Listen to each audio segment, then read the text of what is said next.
नमस्कार, आप देख रहे हैं के टीवी भारत। मैं हूं वर्षा वेणुगोपाल। तमिलनाडु की राजनीति में इस वक्त चुनावी माहौल पूरी तरह गर्म हो चुका है। सभी पार्टीज अपने अपने उम्मीदवार घोषित कर चुकी है और जोरों शोरों से प्रचार भी शुरू हो गया है। एक्टर से नेता बने विजय ने अभी आज नामांकन दाखिल कर अपनी चुनावी रेस शुरू कर दी है। लेकिन इस पूरे माहौल में सबसे ज्यादा चर्चा अगर किसी को लेकर है तो वो है बीजेपी।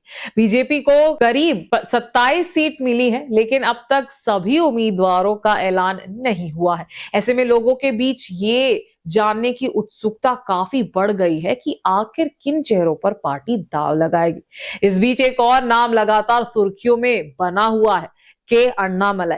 एक समय तमिलनाडु बीजेपी का चेहरा रहे अण्णामलई को लेकर अब सवाल उठ रहे हैं। पहले वो पार्टी के प्रदेश अध्यक्ष थे, लेकिन अब नायनार नागेंद्रन इस पद पर है।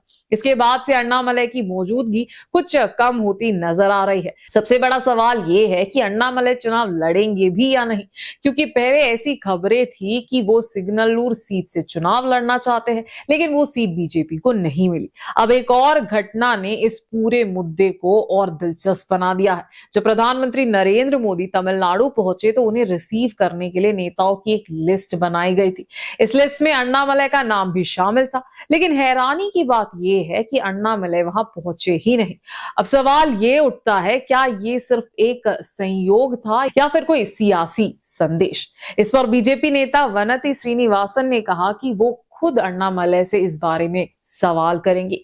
वहीं उन्होंने ये भी दावा किया कि एनडीए गठबंधन तमिलनाडु में जीत हासिल करेगा और डीएमके को सत्ता से बाहर कर देगा। उधर एसपी वेलुमणि ने भी भरोसा जताया कि इस बार उनकी पार्टी मजबूत प्रदर्शन करेगी। लेकिन दूसरी तरफ बीजेपी के कार्यकर्ताओं में नाराजगी साफ दिख रही है। कई जगहों पर कार्यकर्ताओं ने विरोध जताया है कि जिन सीट्स पर उन्होंने मेहनत की वो सीट्स गठबंधन में दूसरी पार्टी को दे दी गई।